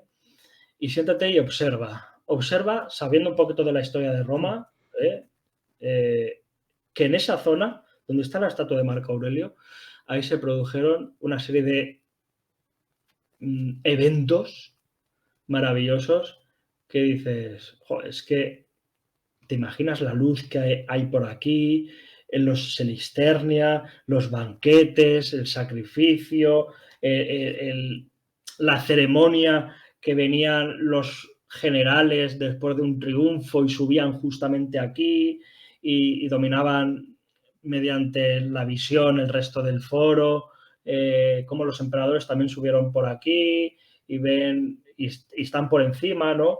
O cómo retrotrayéndonos a siglos y siglos y siglos atrás, como una de las primeras poblaciones de Roma estuvo donde está la estatua de Marco Aurelio, la copia de Marco Aurelio ahora mismo, ¿no? Increíble. Entonces, cuando conoces la historia de Roma y estás en los lugares, no tiene por qué ser Roma, pero puede ser cualquier pueblo, cualquier ciudad de lo que el territorio que ocupó Roma, y ves y conoces un poco la historia que se produjo por esas zonas, por lo menos a mí y gente que conozco también, nos emociona el hecho de decir, tío, es que ha pasado por aquí esta gente, ha hecho esto, ha ocurrido esto, ¿no? O se ha sacado de aquí esto. Y es emocionante. Es emocionante Hablaba cuando... exactamente lo mismo que estoy hablando contigo con Mireia Gallego. Y sí, o sea, Eh, me puedes sumar también esa cohorte de personas que sienten eso cuando pasan por esos lugares. Y a mí, de hecho, totalmente. uno de los lugares así donde me pasa también es esta zona que han mencionado, la zona esta del el Clivus Argentarius, no sé por qué. Es una zona que me denota mucha historia, ¿no? Sí, Como que se vive sí. de cierta manera la historia de Roma. Y otra parte es la Vía Apia Antica. También es una zona que me llama la atención, que sale un poco así de lo que es la visita a Roma, que sí, que hay mucha gente que pasa, que es uno de los lugares del tour, si quieres hacerlo, ¿no? Yo soy de los que van por libre y se Sí, montan la me visita. pasa igual. Sí, ¿verdad? Si es que todos los que venimos a la taberna estamos cortados por el mismo patrón. Sí, totalmente. Estamos ahí en el mismo molde. Pues sí, la que te decía, la Vía Apia Antica también es una zona que también me llama muchísimo la atención, ¿no? Es donde yo vivo lo que es la historia de Roma. Y un tercer sitio, te vas a reír, es la zona del Velabro, que es donde tengo ubicada la taberna, que nada es al azar. Bueno, aparte que porque está el templo aquí delante, ¿no? El templo de los Dioscuros de Castor y Polus, pero también es una zona que también me resulta bastante interesante. Y no me preguntas por qué, ¿no? Es eso de que de los lugares te llaman por sientes atracción por ciertos lugares por algunos motivos inexplicables, pues esos serían los tres así más sonados que me vienen ahora Mira, de pronto. hay un sitio que para mí, cada vez que cuando lo descubrí, Perdón, atención, primicia. no, tampoco es, pero cuando lo descubrí ahí en Roma, fue hace unos años, cuando fuimos religiosos a recrear allí, y de hecho hicimos un vídeo en directo explicando un arco del triunfo que es, bueno, no es un arco del triunfo, pero es un arco que es un arco cuadrado, no tiene forma de arco, y está justamente enfrente del arco cuadrifonte mal llamado de Jano, que seguramente Sí, sería de Magencio, ahí donde el foro Boario. sí. Pues justo detrás hay una pequeña iglesia, pero justamente al lado, y si vas o alguien que nos esté viendo va a Roma en algún momento, por favor no se lo pierdan, porque por lo menos para mí, es un sitio es muy simple, pero el contenido que tiene ese arco religiosamente es impresionante. ¿eh? Porque aparecen dos sacrificios, dos relieves de sacrificios, donde te aparece distintos personajes que participan. Aparece Septimio Severo, es el arco de Septimio Severo y Julia Domna, donde Geta está borrado Sí, también por su hermano Caracalla. Y la cuestión es que es un sitio que cuando lo vi me emocioné mucho en el vídeo que está en el Facebook y en el Instagram de Moros Religiosos. Podéis comprobar cómo la voz me cambia en varias ocasiones porque estoy muy motivado y emocionado de haber visto, de haber visto ese lugar, ¿no? Perdóname un segundo, ¿lo tienes en tu canal de YouTube En YouTube o en Facebook? Es que voy a, que es está en Facebook, para poner pero el no enlace sé, luego si quieres. no sé si, sí, no sé si en YouTube, yo creo que en YouTube no, pero en Facebook sí, está en el apartado vídeos, ahí sí está. Lo buscaré. Eh, y entonces es un arco de Septimio Severo y Julia Domna, ¿no? Y es algo que pasa muchas veces desapercibido.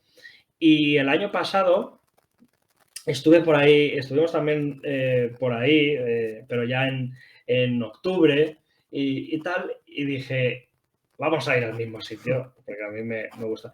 Y dio la casualidad de que había una pareja española con su hijo allí, que recuerdo con ternura, porque ella estaba muy interesada en la historia de Roma y se lo estaba diciendo al hijo, y dijo, esto es el arco, a ver, y lo estaba buscando en una guía. Y entonces dijimos, ay, ¿por qué no se lo explicas tú? Entonces dije, venga, este es el arco de Septimio Severo y Julia Domna. Entonces empecé a explicar, ¿no? Ves aquí este personaje, el marido cogió y se fue. El marido, bueno, el marido nos decía ella, si es que esto solo me gusta a mí, mi marido viene obligado. Y había un grupo de turistas españoles esperando a su guía, que viene una y dice, ¿tú eres Alberto? Digo, no, no, pero si quieres, soy Alberto y os lo explico. Y Haré de dice, Alberto. no, no. Pero la casualidad es que poco a poco ese grupo de españoles y españolas se iban acercando a donde estábamos nosotros y dijeron, joder, qué bien explica, con qué emoción, ¿no? Con qué vocación. Y dice, ¿vosotros no sois guías de aquí? Y dijimos, no, no, no somos guías de aquí y tal. Y entonces, pues fue muy emocionante porque fue explicar un arco del triunfo que para mí me gusta mucho y pasa muchas veces desapercibido. Es el ¿Eh? que está como en una iglesia, ¿no? Incrustado. Sí, está pegadísimo a una iglesia. Y la iglesia tampoco hay que perdérsela porque tiene un montón de placas en la fachada principal de lápidas funerarias y Sí. demás. Y hay un montón ahí y por dentro. Bueno, el sitio es magnífico y suele pasar desapercibido para los guías, para la gente. Y cerca hay un mitreo que yo quiero ver, es que todavía me falta un viaje a Roma solo para ver mitreos y para ver cosas. Pues, Entonces estoy deseando volver otra vez. A ver si. Que por otro lado, estoy pensando en si alguien se anima a apuntarse a hacer un viaje a Roma y yo les hago de guía turístico. Ahí, eso sí que es una primicia. te tomo, me lo apunto. Pues cualquier excusa para ir a Roma es buena. Además, si vamos con el doctor Marco Almansa ya, vamos, no nos van a faltar conocimientos. Los datos. El problema es que a lo mejor vemos el foro en vez de en 2 horas, lo vemos en 4. Bueno, mejor. También es uno de los lugares más místicos, como digo yo, ¿no? Hablando de lugares así que ejercen atracción, también es uno de los lugares que ejercen más. Sí, Sí. es exactamente eso. Dos cosas te voy a decir a lo de que has dicho que es lo que has dicho del arco este Septimio Severo. La primera, que mira, a lo que he dicho yo antes, está en el Velabro. O sea, lo que se considera el Velabro. O sea, que ya es curioso eso, ¿no? Como hay zonas que sin ninguna razón racional o con un motivo aparente o tal, lógico, ya ejercen esa atracción, ¿no? Que hemos dicho antes, ¿no? Para que veas, ¿no? Cómo está conectado. Y la segunda, esta misma conversación que he tenido contigo, la tuve, que ya la he mencionado antes con Mireia Gallo, Calcado. También es uno de sus lugares favoritos, si no el que más, ¿eh? O sea, para que veas cómo ese sitio, por alguna razón mística, llámalo así como quieras, ¿no? Sí, sí. Religiosa, ejerce esa atracción a la gente, ¿no? De hecho, a mí es una zona que ya te digo que es de mis favoritas. O sea, ya no solo el arco que lo he visto in situ, tuve la suerte de verlo in situ, De casualidad, porque claro, porque lo que llama la atención es la mole esa del arco ese cuadrado, el mal llamado de Jano, como bien has dicho, pero es una zona que en general a mí me gusta mucho. Y no sé Mm. por qué, oye. Pero bueno, pues yo Sí, creo que tiene magia, tiene algo mágico, Roma ¿no? es Entre eh, comillas. Roma tiene un color especial, ¿no? Como decía de Sevilla, que también lo tiene, la ciudad de Sevilla, pero Roma tiene esa magia especial que siempre atrae y que, por suerte, por desgracia, nunca terminas de ver. Siempre te queda más por ver porque piensas que lo has visto todo y, ay, amigo, todavía te queda, has visto solo un cuarto. Ya mi pareja, y eso también es una primicia, estamos aquí abriendo primicias a tope, algo ya entre comillas confidencial. O sea, yo siempre digo que ir a Roma es como el que va a ver a su abuela. No es eso de es un destino turístico más que tú vas ahí para sacarte la foto y para decir que has estado y lo has conocido. No, no. O sea, tú vas ahí como el que va a ver un familiar. No sé si me explico.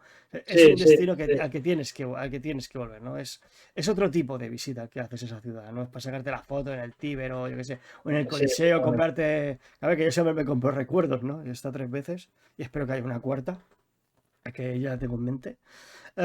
Aprovechando otro destino, que ya haré público en su día. Y es un lugar que tienes que ir a ver por, no sé, por este sentido, ¿no? Es que a lo mejor estoy exagerando, ¿no? Por sentido de pertenencia, ¿no? Ese canto sí, de sirena sí. al que tienes que venir aquí. Te entiendo perfectamente. Sí, Tengo ¿verdad? ese mismo sentimiento, igual que Pompeya, por ejemplo, Herculano y demás, también tiene esa magia, pero tiene la magia porque creo que es porque sabemos cosas de Roma y la vemos con otros ojos, con otro sentimiento, con otra emoción.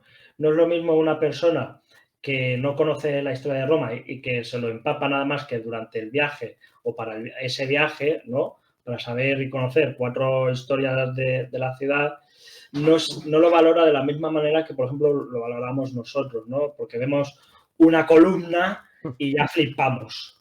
Una columna metida en un edificio y flipas en colores porque dices, esta columna tal como es, te paras, tal, el alquitrave de no sé qué, el capital de un Sí. sitio, yo qué sé, Es cualquier jónico, cosa, mira las ¿no? escalinatas como ascienden, tal, el templo Claro, republicano del siglo ves III. trozos de mármol blanco y dices, estos cabrones lo han cogido de un templo romano, de una casa o de lo que sea, ¿no? Que a su vez, luego, imagínate que ves todo Roma romana, pero es que luego te queda la Roma medieval, la Roma renacentista, la Roma contemporánea, ¿no? Entonces, bueno, es realmente una ciudad de ciudades que es inabarcable en To- historia. Totalmente de acuerdo. Y si no vas con ese gustillo también estás fastidiado, ¿eh? Porque así, a lo que es como ciudad, como capital europea, yo Mm. ahí ya es otra historia.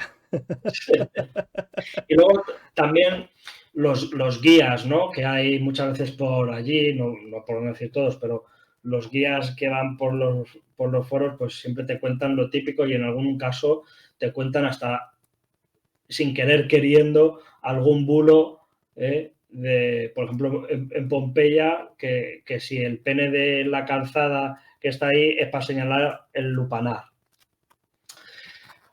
Pues no existía ese objetivo de ese pene en una piedra en la calzada y en Pompeya, ¿no? Que dicen, no, esto es para señalar el lupanar. El lupanar está para otro lado y el pene está apuntando para el edificio que está enfrente, que es para evitar el mal de ojos, para que no le echen mal de ojos a los dueños de ese negocio.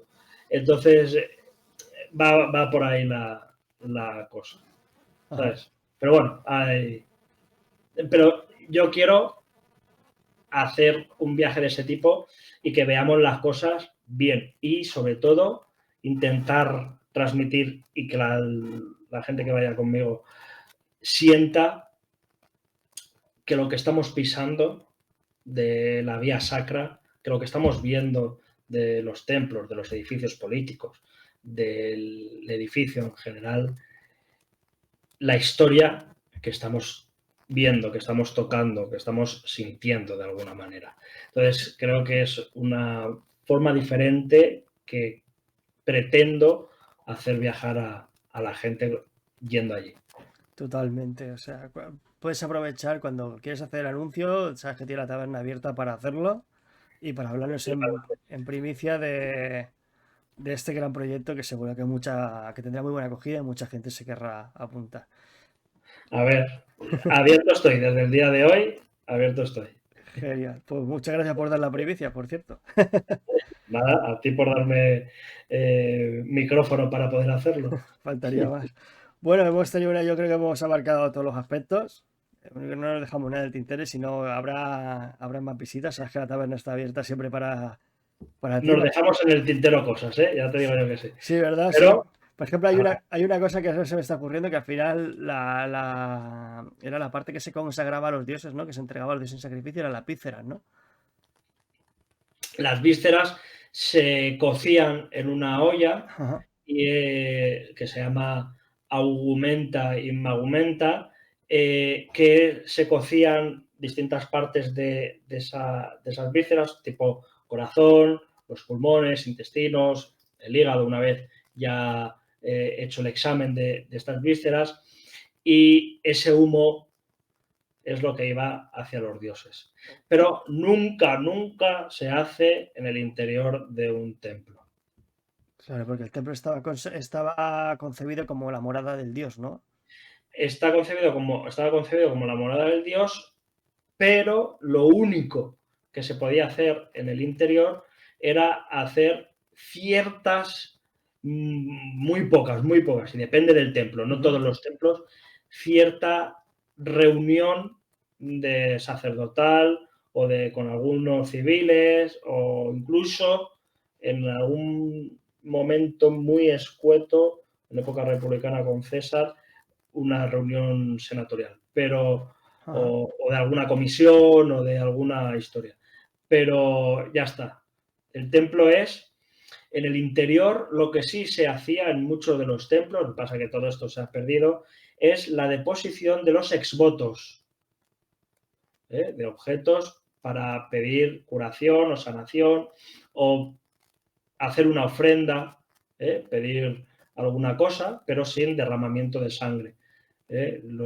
Porque hay sacrificios incruentos y cruentos, ¿no? Por ejemplo, los incruentos no lo hemos hablado, pero existen ese tipo de sacrificios en donde no hay derramamiento de sangre, no hay participación animal directa, en donde a lo mejor pues un sacrificio incruento podía ser la deposición a los pies de la estatua o en un banco corrido a los laterales del templo de unas flores, de unos exvotos, de una vela o una lucerna, o de miel o de leche o una libación de vino, unos frutos secos, etcétera, etcétera, como por ejemplo se hacía en los lares, ¿no? Del hogar. Entonces, claro, también todo depende de las posibilidades económicas que tú tuvieras. Ajá. Los sacrificios incruentos eran mucho más baratos. Desde mi punto de vista, y así lo pongo en la tesis, eran los más utilizados por la gente, porque, y esto es una cosa muy lógica, en las insulae arriba no podías hacer fuego a gran escala, ¿no? Solo para cocinar y alguna cosa, que a lo mejor podías hacer alguna cosa ahí en la cocina, ¿no? El hecho de hacer un pequeño sacrificio al fuego.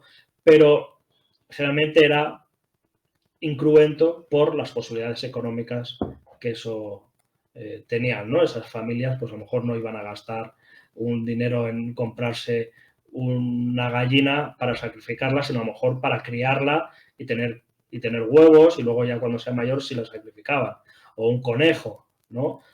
Ahí, por ejemplo, pues ahí podían sacrificarla. Depende del dinero, ¿no? Y la utilidad y la función a la que le podías dar a ese animal. Ujú. Entonces, bueno, pues luego, como hemos dicho antes, también encontramos uniones seguramente de varias casas, donde cada uno pone una cuota, ¿no? Para comprar un animal un poco más grande, un cerdo, por ejemplo, o una vaca, o un cordero, lo que sea, y el sacrificio se hace en la propia ínsula, en el patio de la ínsula, y esa comida repercutía en la dieta de los que habían pagado eso, ¿no? Se hacía un banquete seguramente en el patio, o cada uno se lo llevaba a su casa, que es algo que aparece, por ejemplo, en la serie Roma, cuando Lucio Boreno, junto con su mujer, Naevia, van a abrir un negocio, me parece que de carne, pues piden a Jano el hecho de hacer un sacrificio de un cerdo, me parece que era, y hacen un banquete ahí. Invitan a gente, ¿no? Para que se promocionen, invitan a gente de la ínsula, invitan a gente de ahí, ¿no? Y hacen una cosa muy interesante, que es que casualmente la estatua del busto de Jano se cae al suelo y se rompe. Y dicen, tenemos que llamar al sacerdote para que expíe esto de aquí.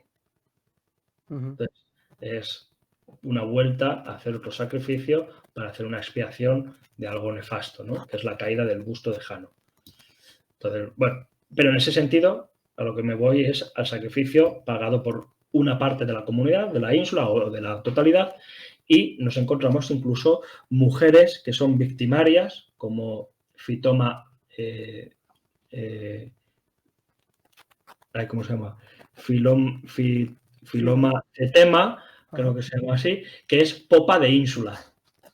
Es decir, es una popa la que lleva el animal hacia la ínsula o de una ínsula concreta. Entonces es muy interesante cómo ahí tenemos ya una mujer que hace de victimaria, o en este caso de popa, tenemos relieves donde tenemos mujeres haciendo de victimaria y contraria, es ahí muy interesante también. Entonces la mujer participante en el sacrificio romano es otro apartado que también tengo en mi tesis doctoral. A lo que también tocaremos. Pues nada, doctor, pues muchísimas gracias por haber venido a la taberna. Ya está oscureciendo, te voy a tener que ceder a mis 15 gladiadores germanos. Sí. Que es lo que siempre digo, ¿no? Que a estas horas aquí Roma es una ciudad muy peligrosa. Más vale tener un buen seguro de vida porque el que no tenga una custodia de esta envergadura seguramente no llega a casa vivo. No llega a casa a tiempo. Nada, bromas aparte, agradecerte que hayas venido una vez más. Espero, Para mí un placer. espero que vuelvas más veces. Ya se me están ocurriendo cosillas que después te propondré fuera de cámara en un momento. A ver qué te parece la idea. Que no hay que desvelarlo todo del tirón, que ya hemos soltado demasiadas primicias. Son trucos de marketing. Sí. Y además, cada vídeo en el que cojamos cada vez más confianza en esto, cada vez va a haber más secretos desvelados. Bueno, ¿quieres añadir algo? ¿Quieres decir algo a la audiencia? Promocionar tus redes. Lo único es darte las gracias a ti por abrirme tu casa virtual, tu taberna, vuestra taberna, darme voz en este tema y yo encantado de colaborar con vosotros y bueno, pues Mos Religiosus está también en este sentido abierto para los taberneros y taberneras de Castor y Pollux y, por supuesto, a sus regentes y directores y familiares también a participar en Mos Religiosus. Haremos un sacrificio a los dioses incruento, porque yo no me veo matando un toro o una gallina, ni un ratoncito, pobrecito. Bueno, sacrificaremos a los dioses para que por lo menos este reencuentro se produzca poco y sea físico. Uno de los jabalíes que tiene ahí Obelix, ahí, lo podemos sacrificar, ahí, eso lo podemos... Jabalí de Playmobil. Pues nada, lo he dicho, Antero, muchísimas gracias a ti. Gracias a ti. Y ya con esto, pues nada, me despido de esta grabación de este programa como hago siempre, ¿no? Pues pidiendo que si os ha gustado este programa, pues apoyadlo dándole un buen like, que no cuesta nada, compartirlo, mucho compartir, que eso es lo que ayuda más, a suscribiros, a dar a la campanita para que no os perdáis ninguno de vuestros programas favoritos, y nada, y agradeceros que ya somos más de 700, estamos a punto de llegar a 800 taberneros, y nada, y todo gracias a vosotros y a seguir creciendo. Con esto me despido con un buen Valete, el Gaudete Quirites. Hasta otro.